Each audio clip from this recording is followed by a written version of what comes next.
Kina's Voice. Written by Sepia Wolf and Skijaramaz. I may have made a mistake. That was the first thought to go through the head of the young Kenku as she laid eyes on the city of Westfall for the first time. Her eyes flew wide, her jaw fell open, and an involuntary squeak almost escaped her. Almost. She was quick to clamp down on it when she felt it bubbling up, however, her brow furrowing and her tail feathers ruffling in agitation. She sat in the back end of a caravan wagon, one of many in the convoy bound for the great city. The bottom of her simple blue summer dress fluttered around her otherwise bare ankles, and she had to keep a hand on her straw hat to keep it from blowing away. Men and women walked along or rode astride horses all around her, many of which had thankfully stopped casting her curious looks a while ago. She had been a curiosity, but now she was just there. She had brought her own food and bedding in a hastily slapped together backpack, so the caravan master had seen fit to let her stick around as long as she didn't steal anything. A mercy that Kenku's parents were not likely to share, now that she thought on it. The backpack was her father's, after all. Oh boy. Impressive, isn't it? The girl jumped in her feathers and glanced up to her side. A human man who looked more like an untanned flap of leather was sitting next to her, his wrinkled face creasing with a knowing grin. He nodded toward the city, the wiry locks of his graying hair drifting like cobwebs. Westfall. Big place, huh? The Kenku blinked at him, then reached down to her side. With an almost reverent delicacy, she procured a leather-bound book and a colorful feather quill. Flipping open the book to about the halfway mark, she wrote a few quick words, then turned the book to the old man. It's enormous. How did they build it? That, lass, I couldn't tell you. Time, effort, an abundance of booze. The old man cackled. I make scarves, not history lessons. The girl rolled her eyes and wrote another message. You're funny. You know that, Dak? Dak cackled again. I try, kiddo. Never caught your name, though. More writing. Kina. Dak had been one of the only people to give Kina the time of day, since she stowed away in the back of one of the wagons a couple days ago. He was a strange sort. He was funny but stringy. He smelled almost like a skunk, but had a wealth of general advice she was keen to have under her proverbial wing. And he'd been the one to point out that she hadn't stolen anything yet.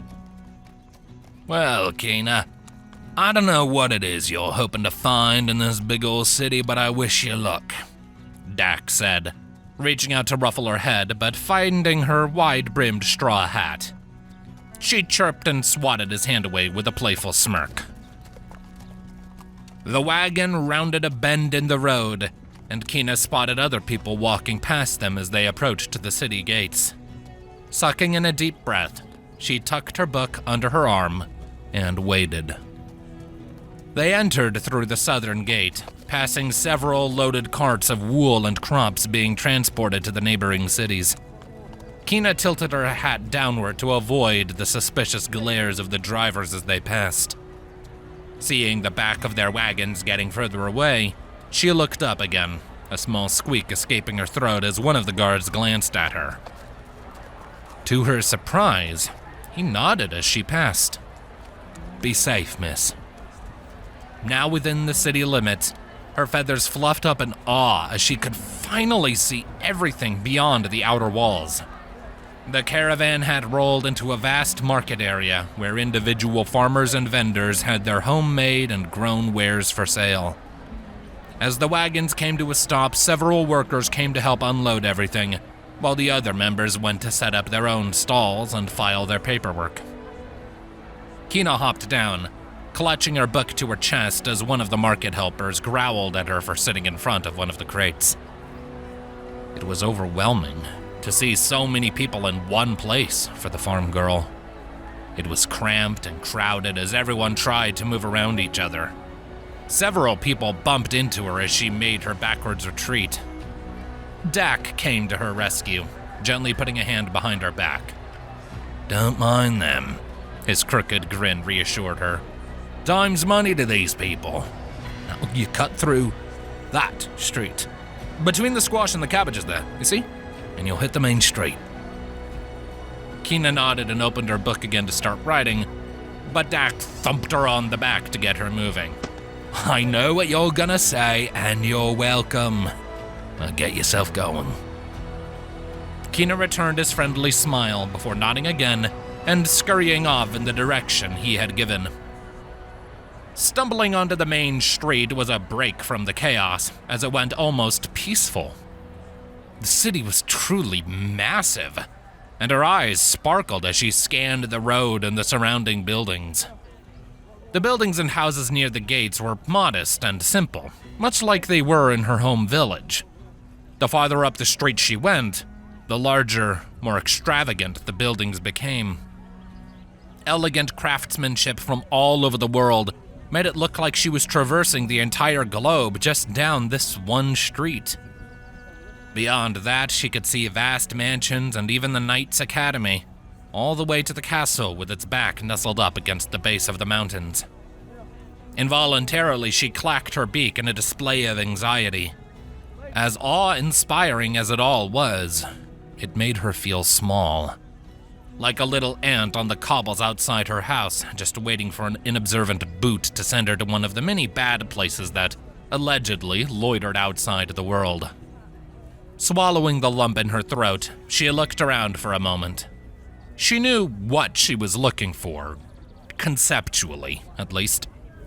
But as she hadn't anticipated the city being this big, she was quickly deducing that she was terribly lost already. Yep, definitely a mistake. Still, it was too late to turn back now. Flipping open her book and flipping back a few pages, she found the note she had taken that inspired this entire little adventure. Zayeza Ratshad. Spelling? Hopping Goblin. Makes things with magic. Has workshop in big city. She was pretty sure she had spelled the name incorrectly. She hadn't exactly had the chance to ask for details. She had heard about this tinkerer in passing back home as a patrol of soldiers from Westfall had passed through her village. They'd been complaining about explosions, but marveling at the things the Hopping Goblin could accomplish. It was a long shot, but she couldn't think of anything else that might help her solve her problem. Looking around again, she caught sight of a guard standing idly by a lamppost. His eyes were drooping only half as much as his posture, and his spear looked less like an authoritative weapon and more like an aid to the infirm. Perfect! Kina held her head up tall, put on her biggest smile, and practically frolicked up to the gentleman. He blinked blearily at her as she approached. "Can I help you?" he asked in a decidedly bored tone. Kina beamed, opened her book, and showed him the note she had written about the tinkerer. He squinted at her writing. Is it racist to say your handwriting looks like chicken scratch?" Kina didn't dignify that. She just tapped the page incessantly and clacked her beak. The guard huffed. "Mute, huh? Okay. You'll want to go up the main street a ways, then take a right. There'll be a street lined with shops in front of the Knights' Academy. Can't miss it. It's colorful as a Fae's garden. You'll find the workshop there. It's the place with all the burn marks." Kina flipped to a fresh page and jotted a reply. Thank you! Then she turned and scampered away to follow his directions. She started at an eager run, but slowed the closer she got to her destination. She wasn't sure what sort of person she was about to meet, but she didn't want to show up looking like roadkill. She slowed to a more leisurely pace and took her time when, at last, she came to the street in question. Once again, her eyes flew wide and took in her surroundings with disbelief. Just how could they make anything this big? I doubt beer is that good. It being late morning, it was a little too early to confirm or deny that as she walked past a few large inns. She seemed to be somewhere between the area where the mansions resided and the more modest section of the city.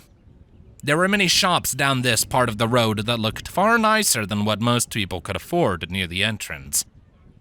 It also seemed to be more heavily guarded. While the first two she had briefly met seemed to treat her like anyone else, the familiar head turns and the stares began to linger as she passed by the first jeweler's shop. They let her be, for now at least, but it was getting far too familiar in ways she didn't like. I thought they were supposed to be more tolerant here. She felt her feathers bristle as another shopkeeper closed their door as she came up the street. Hugging her book to her chest once more, she pushed forward just a little bit faster. Finally coming to what seemed to be the right street, she turned right and kept an eye out for the building that had been described. Perhaps it was something about her guilty posture, or maybe just the fact that she was a Kenku. A shopkeeper who seemed to be some sort of rare magic component shop began shouting at her. "Hey, are you supposed to be here? Get back to your part of the city." Kina flinched at the accusatory tone, but thought it was best to ignore him as she hurried down the street. This seemed to be the wrong answer to her problem, as the man's shouting grew louder and more frantic. "Guards! Guards! Get that bird!" Oh no! Kina felt she could cry. No, no, no! She panicked. As heavy metal boots started stomping in her direction, she began to run. With her arms occupied, one clutching her book to her chest, the other holding down her hat to her head, she was losing momentum and ground quickly. As the two guards came within reach of her, she skidded to a halt and opened her book. Hand shaking, she had just put quill to paper when the book was snatched from her grip. "What is this? Stop her!" the first growled. "What are you even doing here?" the other snapped as he roughly grabbed her wrists to restrain her. "Come on, answer me." Shaking, on the verge of whimpering, Kina jabbed her beak and fingers in the direction of the book, wiggling the quill in her other hand. She opened her beak wide and shook her head frantically, trying desperately to tell them she couldn't, or rather, wouldn't, speak without her book. What in the hell's is that supposed to mean? Come on, speak up. The grip on Kina's wrist grew tighter. She squeezed her eyes shut as it began to hurt, but still refused to make a sound. Then, one of the doors opened next to them. There was a heavy slam as if it had been kicked open, before there was an audible click, followed by a low, rhythmic hum. "Release the girl," a firm but low feminine voice commanded, with such authority that Kina felt the grip on her wrists immediately loosen. She opened her eyes. Standing next to her and reaching over her head was a strange creature she had never witnessed before, holding a crossbow with faintly glowing runes etched into it in one hand, aimed at the guard's head. Her nose was angular and hooked downwards. Jet black hair frizzed out almost like a lion's mane behind her head, kept out of her eyes by cracked and soot-stained goggles. What stood out the most was that her skin was a clay-red hue, covering a very defined physique.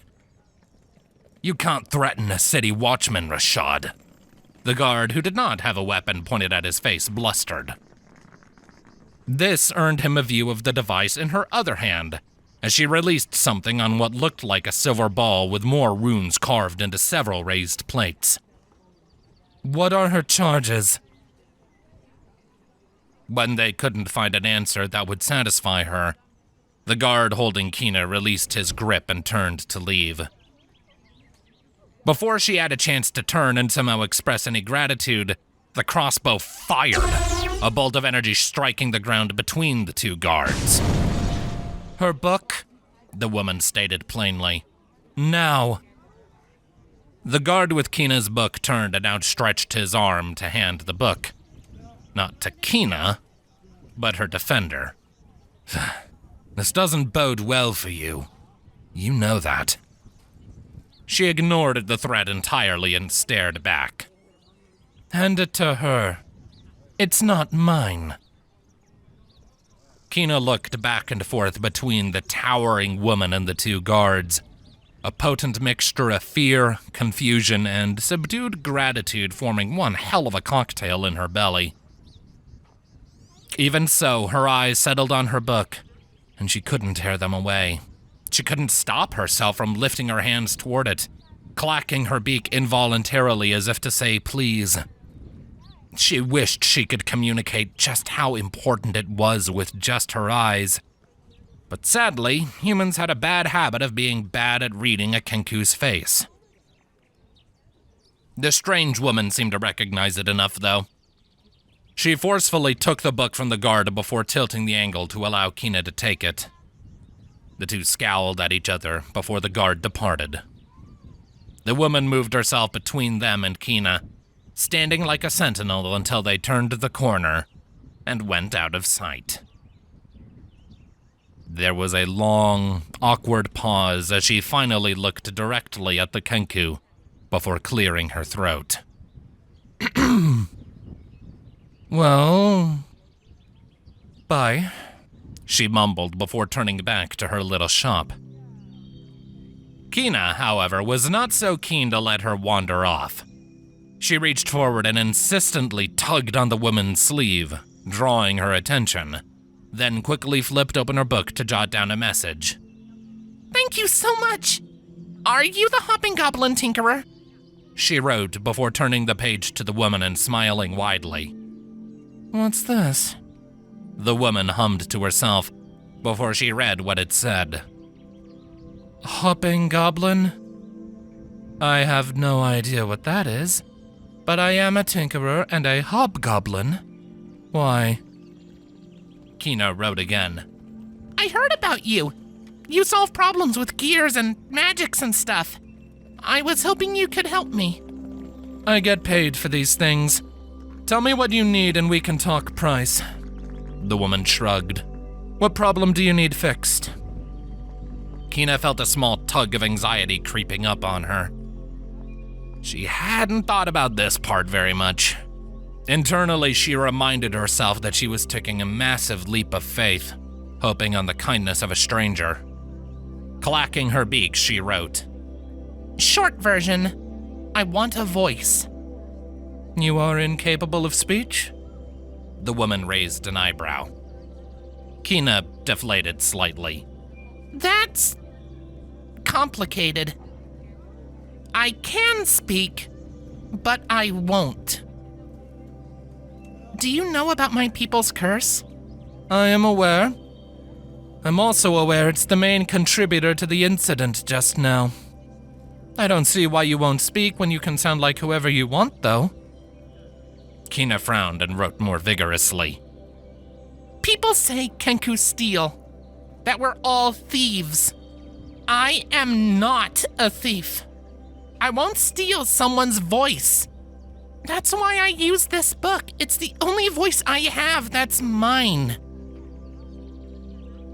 The woman's face slowly cracked into a grin, and Kina watched as her eyes began to light up and sparkle. An interesting puzzle. There are many ways to record a voice, but creating one that doesn't exist yet. Kina quickly started scribbling, hoping to plead her case. I don't have any money, but I can work. I was raised on a farm. I can lift stuff, I can follow directions, and I can read and write pretty well. And I have good memory. I can't pay you, but I can work for you. Please say you can help me, please. She repeated the last word 3 times before showing the book to Ziza again. Ziza's grin grew as she ushered the little bird into her shop. Yes, I think we can make this work out very nicely. We can call you my research assistant. And this whole experiment wouldn't work without you to test it anyway. But the book... It is highly inefficient if we're going to communicate. Would you object to borrowing my voice? She chose her words carefully at the end. Kina wrote, I would object.